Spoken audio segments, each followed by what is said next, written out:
আজরাইল আইসা ওই সময় আপনার রূহটা টান দিয়া বের করে নিয়ে যায়। এ মুসলমানেরা, ওই মরণটা আপনার কেমন হবে একটা বার একটু চিন্তা করে দেখো না। ওই অবস্থায় যদি আপনার আমার মরণ হয়, ওই সময় কবরের মধ্যে যাওয়ার পরে ওরে বান্দা, কবরের মধ্যে শাস্তি শুরু হয়ে যাবে। আর আপনার আমার মৃত্যুটা এটা ইমানদারের কোনো মৃত্যু হবে না। এই জন্য আমার ভাইরা, স্ত্রীর কথা শুই না, স্ত্রীর কথায় বাধ্য হয় এই দাড়িগুলারে কাটবেন, আল্লাহ এবং রাসূলের বিধান থেকে সরে যাবেন। আল্লাহর রাসূল সাল্লাল্লাহু আলাইহি ওয়াসাল্লাম জানায় দেয়, এইগুলা যখন সমাজের মধ্যে, রাষ্ট্রের মধ্যে বেড়ে যাবে, আল্লাহ রব্বুল আলামিন ওই এলাকায়, ওই দেশের মধ্যে বড় বড় ভূমিকম্প, ভূমিধস দিয়ে, আযাব দিয়ে ওই এলাকাকে চিরতরে ধ্বংস করে দিবে। নাউজুবিল্লাহ। 4 নম্বরে আল্লাহর রাসূল সাল্লাল্লাহু আলাইহি ওয়াসাল্লাম বলেন, ওয়া আতাআর রাজুলু ইমরাতুহু। 4 নম্বরে আল্লাহর রাসূল বলেন, এমন একটা সময় আসবে মানুষ স্ত্রীদের এমন ভাবে আনুগত্য করবে, এমন বিষয়ে যেই বিষয়টা আল্লাহ রব্বুল আলামিন কোরআনের মধ্যে নিষেধ করেছেন, যেই বিষয়টা আল্লাহর রাসূল নিষেধ করেছেন, আর ওই জিনিসটা স্ত্রীর কথায় পড়ে, স্ত্রীর কথায় বাধ্য হয়ে যখন স্বামী করতে থাকবে, আল্লাহর রাসূল বলেন, এই কাজগুলা যখন সমাজের মধ্যে, রাষ্ট্রের মধ্যে করা হবে, আল্লাহর রাসূল বলেন, তখন ওই দেশের মধ্যে বড় বড় ভূমিকম্প, ভূমিধস এসে ওই এলাকা এবং রাষ্ট্রকে ধ্বংস করে দিবে।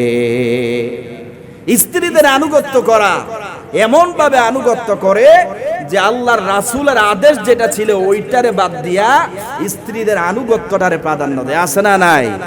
আর যে বলতে আছে না নাই? এটা সমাজে সবচেয়ে বেশি স্ত্রীর কথায়। হুজুর যদি বলা হয়, ভাই এখন তো বয়স হয়েছে, একটু দাড়িটা রাখা যায় না? হুজুর বাসার থেকে বলতেছে, এখন তো মেয়ে বিয়ে শাদী এখনো দেওয়া হয় না, মেয়ে যখন বিয়ে শাদী দেওয়া হবে, একটু বয়স টয়স হইলে তখন আর কি দাড়ি দুড়ি রাখার জন্য আপনার ভাবি বলছে। আছে না নাই? বহুত লোক আছে এরকম, অনেক লোক। স্ত্রী বলছে দাড়ি রাখার দরকার নাই, তোমার বয়স্ক বয়স্ক লাগে। নাউজুবিল্লাহ। স্ত্রীর কথায় দাড়ি কাইটা ফিনিশ। অথচ আল্লাহর রাসূল সাল্লাল্লাহু আলাইহি ওয়াসাল্লামের একটা সুন্নাত, এটাকে ওয়াজিব পর্যন্ত বলা হয়, মুখের মধ্যে দাড়ি রাখা। আরে বান্দা, একটা বার কি ওই কবরের কথা চিন্তা হয় না? ওই কবরের মধ্যে যদি দাড়ি ছাড়া রওনা হয়,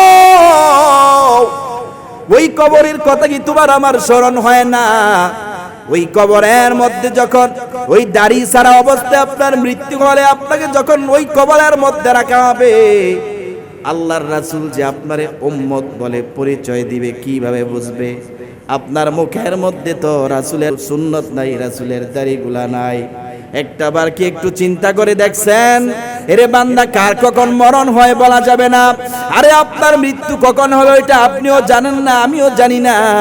কিন্তু দাড়ি ছাড়া অবস্থায় যদি ওখানে চলে যান, আর ওই কিয়ামতের ময়দানে আল্লাহর নবীর শাফাআত ছাড়া কোনো উম্মত জান্নাতে যাইতে পারবে না। ওই সময় যদি আপনার মুখের এই অবস্থা হয়, কিভাবে আল্লাহর নবী আপনার উম্মত বলে পরিচয় দিবে? কিভাবে আপনাকে উম্মত বলে পরিচয় দিয়া ওই জান্নাত পর্যন্ত নিয়ে যাবে? ওরে বান্দা, আল্লাহর রাসূলের কাছে ওই রকম কোনো অপশন থাকবে না। এই জন্য বাবা, ওই কবরের কথা চিন্তা করে হলেও আজকে থেকে আমি আপনাদেরকে বয়ান শুনাইলাম, এখন থেকে ট্রাই করা শুরু করেন, মুখের মধ্যে দাড়ি রাখা শুরু করে দেন।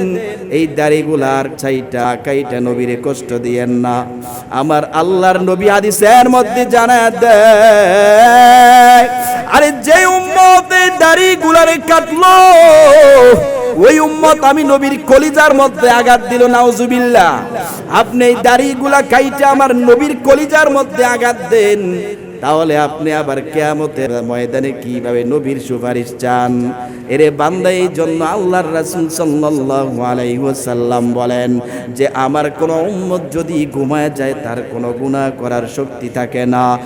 আর কোন উম্মত যদি দাড়িগুলারে চাষে কাটে অথবা ছোট করে ডিজাইন করে রাখে, আল্লাহর রাসূল সাল্লাল্লাহু আলাইহি ওয়াসাল্লাম জানায়া দেয় ওই বান্দা ঘুমায় গেলেও তার ঘুমের মধ্যে কবিরা গুনাহ হতে থাকে। নাউজুবিল্লাহ।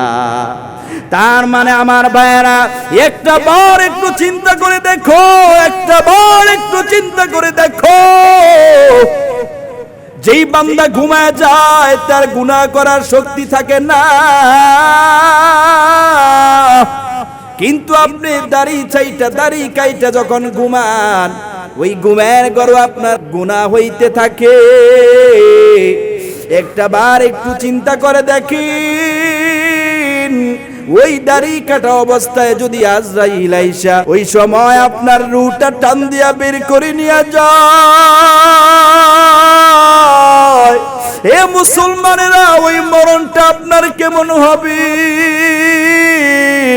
একটা বার একটু চিন্তা করে দেখো না, ওই অবস্থায় যদি আপনার আমার মরণ হয়, ওই সময় কবরের মধ্যে যাওয়ার পরে ওরে বান্দা কবরের মধ্যে শাস্তি শুরু হয়ে যাবে।